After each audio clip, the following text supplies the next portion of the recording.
Assalamualaikum warahmatullahi wabarakatuh. Waalaikumsalam warahmatullahi wabarakatuh. Baik, siap. Beri salam. Assalamualaikum warahmatullahi wabarakatuh. Waalaikumsalam warahmatullahi wabarakatuh. Apa kabar semuanya? Baik, kita absen terlebih dahulu. Dan ketua kelas hari ini hadir semuanya. Hadir. Hadir.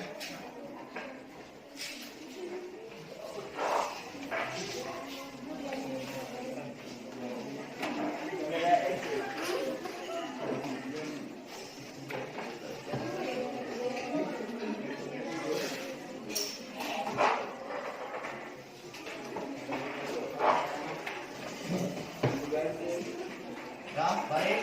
Untuk pembelajaran hari ini kita masuk ke teori hakikat dan teori kedaulatan ya untuk materinya. Ya, baik. Sebelum itu kita mengingat kembali pembelajaran kita pada sebelumnya mengenai sikap positif terhadap pokok pikiran pembukaan undang-undang ya, dasar 1945. Ya, baik, Bapak akan bertanya mengenai materi sebelumnya. Siapa yang tahu nanti dijawab ya. Ya. Makna pembukaan Undang-Undang Dasar 1945 alinea pertama. Umi Pak, Ya, Indra. alinea pertama adalah pernyataan kemerdekaan sebagai hak bagi semua bangsa di dunia. Ya benar. Lanjut, alinea yang kedua, ada yang tahu? Ya, itu dia, tangan. Alinea kedua adalah pernyataan kemerdekaan sebagai cita-cita bangsa Indonesia untuk mewujudkan bangsa yang merdeka, bersatu, berdaulat, adil dan makmur. Ya, mantap. Berarti kalian sudah memahami materi atau mengingat materi yang sebelumnya ya. Nah, baik, kita masuk ke materi tentang hakikat dan teori kedaulatan. Ya. Ini ada tentang kata kedaulatan. Kata kedaulatan berasal dari bahasa Arab, yaitu apa? Daulah. Apa artinya? Kekuasaan tertinggi.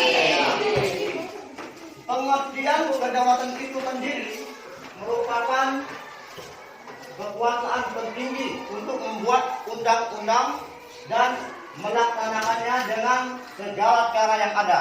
Itu salah satu pengertian dari kedaulatan. Selanjut, slide selanjutnya. Kedaulatan rakyat ya. Di sini ada slide gambarnya apa ini? Tentang orang yang pemilu. Yang ini Tidak. tidak ya. Nanti akan kita bahas ke slide berikutnya untuk mencari yang pada gambar ini ya. Nah, baik, kita lihat selanjutnya. Apa sih pentingnya siswa belajar makna kedaulatan rakyat? Ini yang pertama, coba adik bacakan. Siswa dapat menjelaskan hakikat kedaulatan. Ya, yang keduanya, lanjut terus. Siswa dapat menjelaskan dasar hukum pelaksanaan kedaulatan rakyat. 3. Siswa dapat menjelaskan teori dan sifat kedaulatan. Ya, tadi. Pengertian kedaulatan, ya.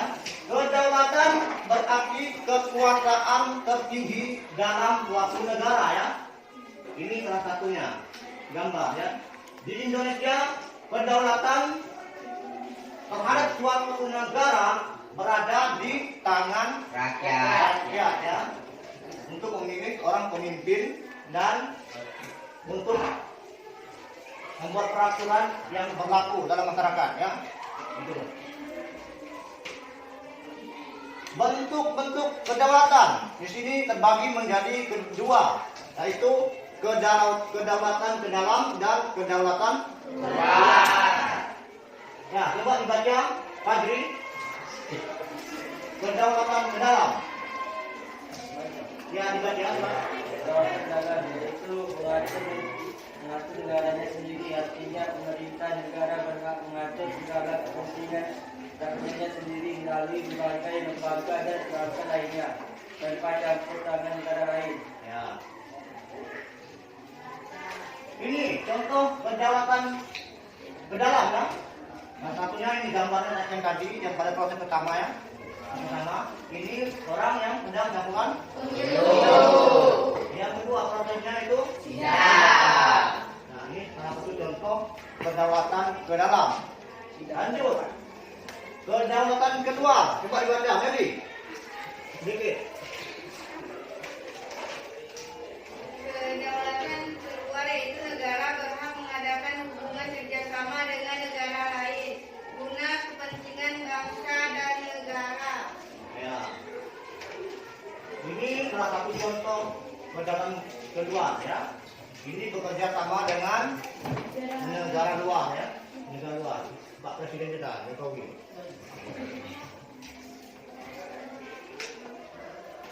Di sini ada selanjutnya syarat berdirinya suatu negara. Syarat berdirinya suatu negara itu bagi menjadi dua juga. Ya. Yang pertama yaitu syarat de facto, ya, atau syarat konstitusional. Dan yang kedua yaitu syarat de jure atau deklaratif, ya.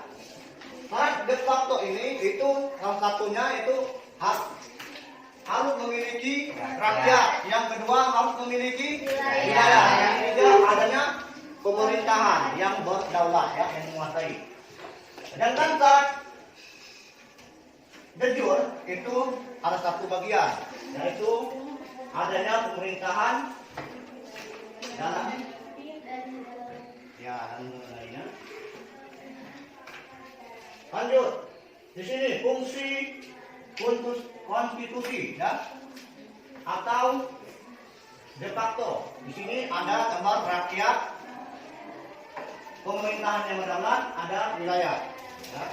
Ini salah. Lanjut ke fungsi syarat deklaratif. Ini fungsinya adalah kerjasama dengan bangsa lain. Pertukaran pelajar. Organisasi internasional.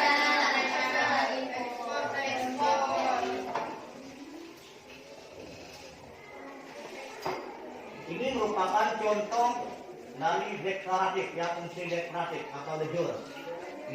Ini gambar orang yang sedang juara, ya, juara bulu tangkis. Ini yang kedua orang yang sedang. Nah, lanjut, next. De facto adalah bahwa kemerdekaan bangsa Indonesia secara nyata dan sesuai fakta sudah diakui oleh negara lain. Itu secara de facto ya. De jure adalah bahwa bangsa Indonesia secara hukum sudah merdeka. Lanjut, di sini ada sifat dan teori kedaulatan. Sifat kedaulatan terbagi menjadi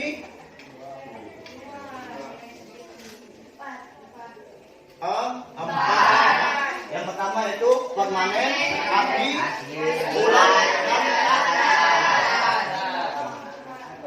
Lanjutnya ada teori kedaulatan terbagi menjadi 5, yaitu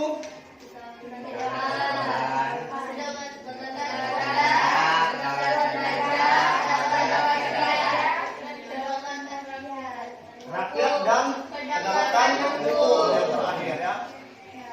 Kedaulatan Tuhan berarti berpendapat bahwa kekuasaan tertinggi ada di tangan. Lanjutnya, teori kedaulatan rakyat berpendapat bahwa kekuasaan tertinggi di tangan rakyat. Ini diatur dalam pasal berapa? Pasal 1 ayat 2 Undang-Undang Dasar ya 1945. Lanjutnya, kedaulatan hukum diatur dalam pasal berapa? Pasal 27 ayat 1. Ya. Lanjut, pemerintahan dalam kedaulatan Tuhan, negara dan raja memiliki sifat kewenangannya atau absolut. Sedangkan pemerintahan dalam kedaulatan rakyat dan hukum kekuasaannya dibatasi oleh undang-undang. Ini makna kedaulatan rakyat. Yang pertama yaitu kekuasaan tertinggi berada di tangan rakyat. Yang kedua, kekuasaan pemerintahan atas penguasa berada dari rakyat. Oleh sebab itu, pemerintahan atau penguasa bertanggung jawab kepada rakyat dan bekerja untuk kesejahteraan rakyat. Ini adalah bagian akhir dari materi pembelajaran kita pada hari ini. Ya. Nah, baik anak-anak, agar kalian lebih memahami materi tentang kedaulatan, Bapak akan memberi materi dan lembar LKPD untuk menyelesaikan tugas yang Bapak berikan. Ya. Untuk menyelesaikan lembar LKPD nanti silakan kalian baca materi tentang kedaulatan tersebut. Ya. Ya. Baik, Bapak akan serahkan materinya dan lembar LKPD-nya.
Nah, baik, waktu diskusi telah habis. Nah, untuk itu silakan masing kelompok mempresentasikan hasil diskusinya untuk kelompok teori kedaulatan. Silakan mempresentasikan hasil tugasnya.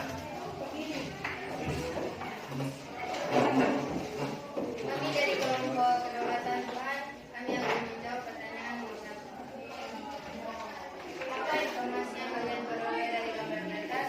Menurut pendapat kalian, teori kedaulatan mana dan negara mana yang menerapkan teori tersebut?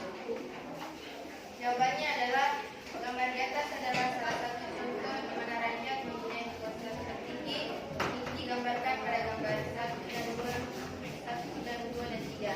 Di mana rakyat adalah pengambil keputusan dalam menentukan presiden dan anggota legislatif. Ini digambarkan pada gambar nomor 2, yaitu rakyat melaksanakan pemilu, dan ini sesuai teori kedaulatan rakyat, di mana rakyat mempunyai kekuasaan tertinggi. Negara yang menerapkan teori tersebut adalah negara Indonesia. Baik teman-teman, inilah hasil diskusi kami. Bagi teman-teman yang ingin bertanya, kami persilakan. Kami dari teori kedaulatan raja akan bertanya, apakah rakyat bisa langsung menentukan pemimpinnya setelah mereka pemilu? Menurut jawaban kami, tidak, tapi dipilih oleh wakil rakyat yang telah terpilih. Bagaimana teori kedaulatan raja? Apakah cukup? Ya, cukup. Baik, aku dulu dari kelompok kedaulatan.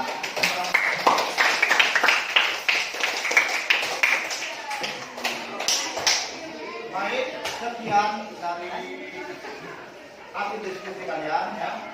Tapi ini sudah cukup untuk mendapatkan materi pada kita tentang kedaulatan rakyat ya, teori kedaulatan rakyat.